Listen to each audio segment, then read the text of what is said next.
são os principais fatores que têm feito com que o número de estressados venha aumentando ano após ano e o nível de estresse, por sua vez, também?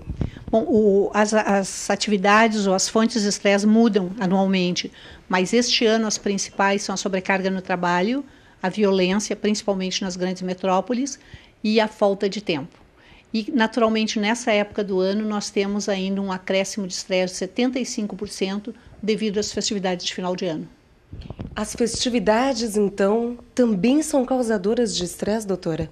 Sem dúvida nenhuma, e para algumas pessoas um estresse extremamente negativo, para outras positivos, mas invariavelmente o nível de estresse aumenta e ele afeta em média 80% da população no Brasil. E quais são as consequências do estresse sobre a saúde das pessoas? Bom, o estresse pode se manifestar de 3 formas, em sintomas físicos, emocionais e comportamentais. Físicos são as dores musculares, principalmente nessa parte, dor de cabeça, problemas gastrointestinais muito comuns no final do ano, taquicardia, a pressão arterial mais alta, né? Problemas emocionais, ansiedade, as pessoas ficam mais ansiosas, elas ficam mais irritadas, elas ficam mais preocupadas, mais impacientes, até pela própria falta de tempo, pela pressão.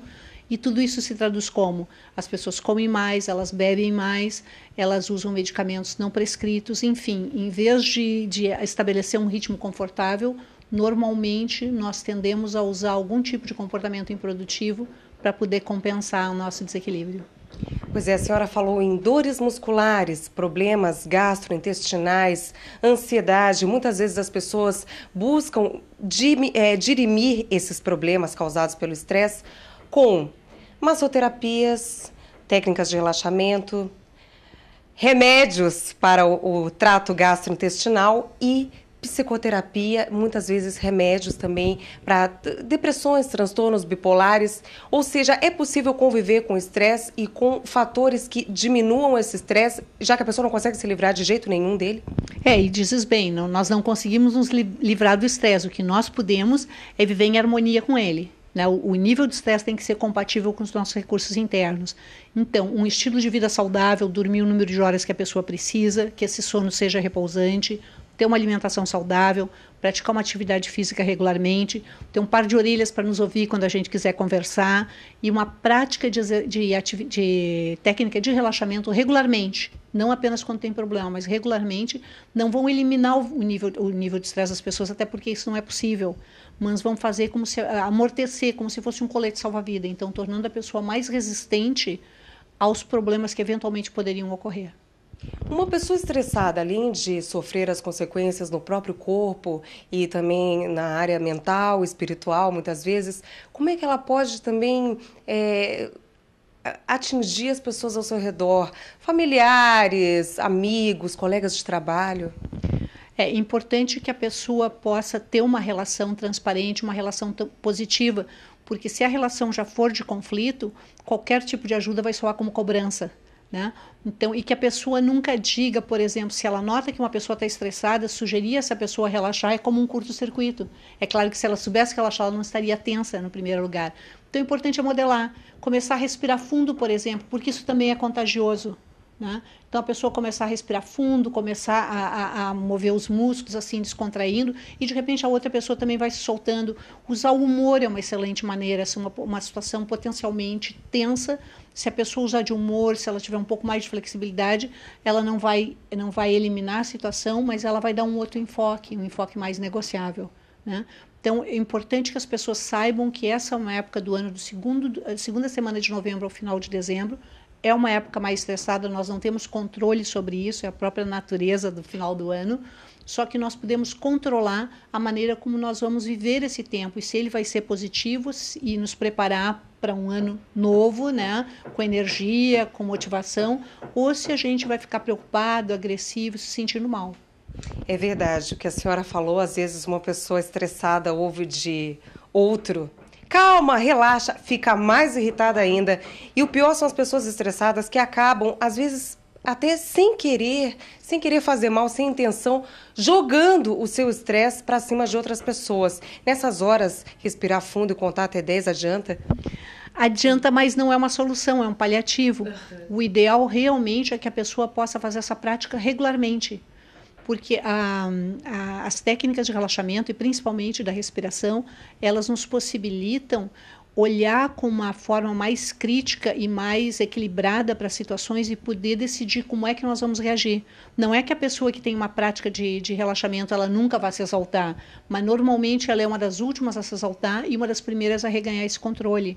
Então, nós precisamos, mas no momento do conflito ou no momento do problema, não é quando a gente vai praticar. Ali nós vamos usar o que a gente aprendeu. É como um exame. Eu não vou estudar na hora do exame. O exame, eu vou demonstrar minha sabedoria e o meu conhecimento. É basicamente o mesmo esquema.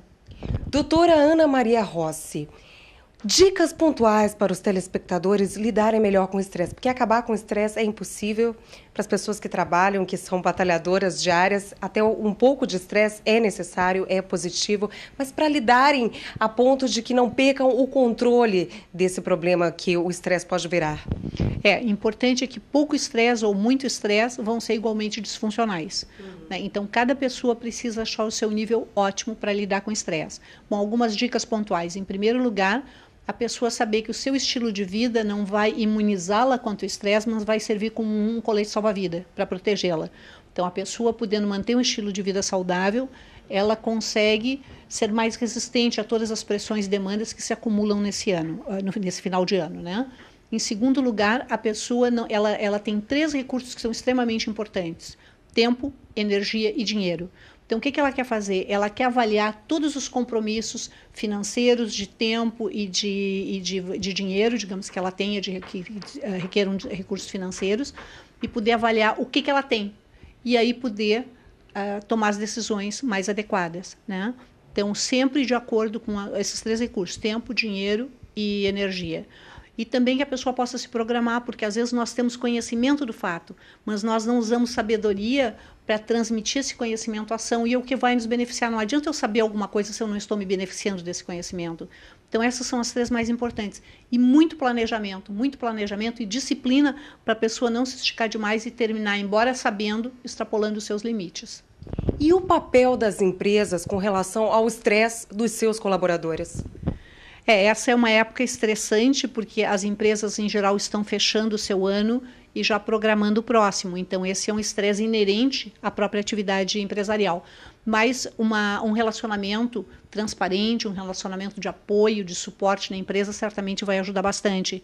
E também os gerentes, os administradores, procurar fazer o clima o mais light possível. Então, usar mais humor, usar mais, reforçar mais assim o reconhecimento às pessoas, para que as pessoas se sintam valiosas, para que as pessoas se sintam úteis, e procurar aumentar o diálogo, porque muitas vezes até com o conflito de compromissos a gente termina não dialogando muito. Então, procurar agendar tempo, clarificando, dialogando, para que a gente não colecione então mau humor, ressentimento e culpas, porque não vale a pena. Doutora Ana Maria Rossi, presidente da ISMA-BR, International Stress Management Association, e essa instituição do 3º domingo de novembro como Dia do Combate ao Estresse. Nós fizemos um estudo, a ISMA-BR, indicando que 70% da população ativa, economicamente ativa no Brasil, sofre de estresse. E desses, 30% estão no nível mais alto de estresse, que é o último nível de estresse. Então, quando o estresse já virou doença, né? Então, nós achamos que a solução para evitar que esse mal se popularize ainda mais é um dia de conscientização. Então, por uma lei municipal, um projeto de lei da vereadora Clênia Maranhão, foi instituído anualmente o 3º domingo de novembro como dia de conscientização do estresse.